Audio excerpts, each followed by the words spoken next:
Desaparece el Mijis, diputado morenista. Palazuelos en la cuerda floja. Y bueno, están manejando que yo lo maté. Y el retén estratégico del ejército. Bienvenidos al Caporal del 8 de febrero. ¡Comenzamos!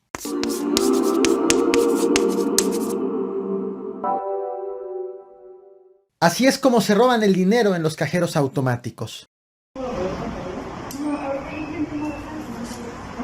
Pero en esto sí te puedes dar cuenta de esto. Esto ocurrió en el municipio de Nezahualcóyotl, Estado de México. Una pareja pidió apoyo a policías municipales porque el cajero no había expulsado su dinero. Resulta que delincuentes habían obstruido la salida de billetes con una tapa similar a la del cajero, con la diferencia de que la tapa falsa no deja salir los billetes y los mantiene atorados hasta que alguien llega y los retira.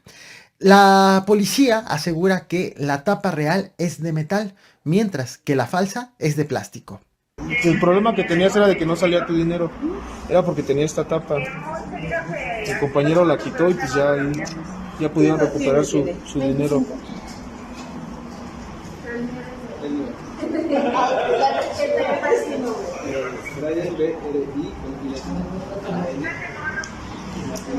Estás viendo en pantalla a Pedro César Carrizales, alias El Mijis, exdiputado federal por Morena, actualmente diputado local por el mismo partido, pero para el Congreso de San Luis Potosí.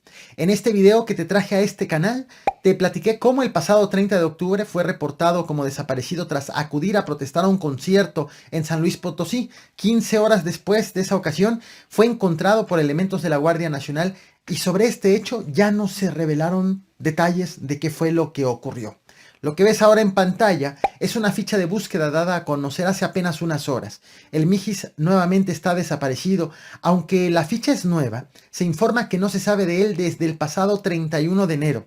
Fue visto por última vez en el Hotel Las Fuentes, en Saltillo, Coahuila. Roberto Palazuelos no ha dejado de estar en el ojo del huracán. En las últimas 24 horas se ha viralizado un fragmento de una entrevista que le hizo Jordi Rosado para su canal de YouTube. Entrevista que data del año 2020, pero que adquiere una nueva connotación, una nueva relevancia, ahora que Palazuelos es precandidato a la gubernatura de Quintana Roo por Movimiento Ciudadano. En la entrevista, Palazuelos habla sobre una balacera en la que participó donde hubo muertos. Pero como todos dispararon, pues no precisa quién fue el homicida. Se armó una puta balacera, Jordi. No, Matamos a 2 cabrones. ¿Cómo crees? Matamos a 2 ¿Tú cabrones. mataste a uno? Todos, ahí fue, todo el mundo les dio a todos. Te dejo el link de la entrevista completa porque hay otras muchas declaraciones polémicas en ella.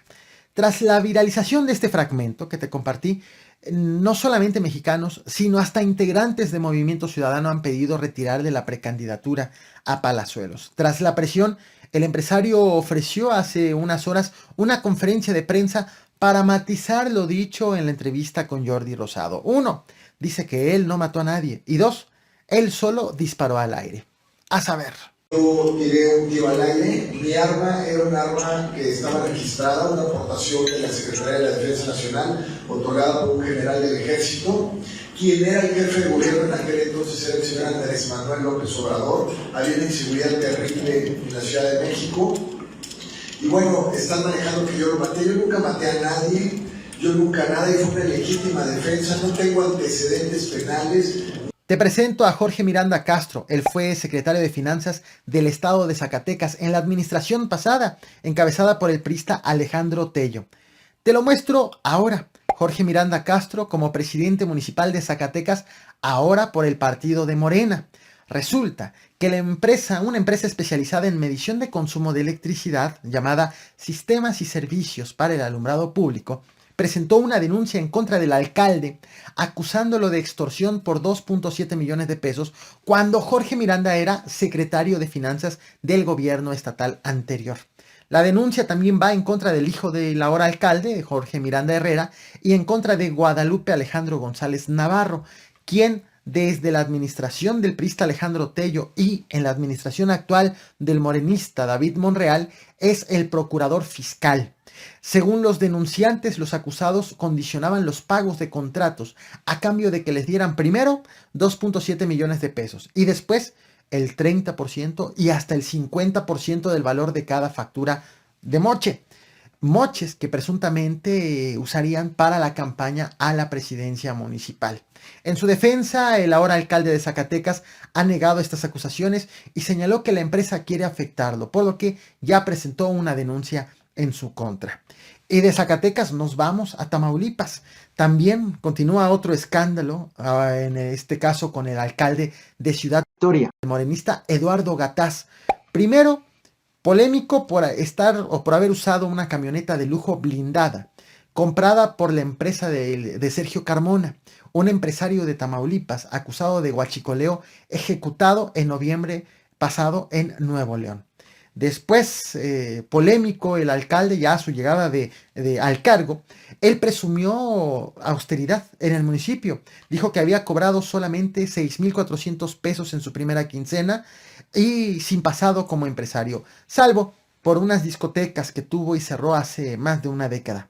Pero resulta que 13 días después de haber ganado las elecciones, compró una residencia con valor de 11,390,000 pesos, según ha quedado consignado en operaciones de compraventa con la desarrolladora Construcciones Aribe, reveladas por el norte.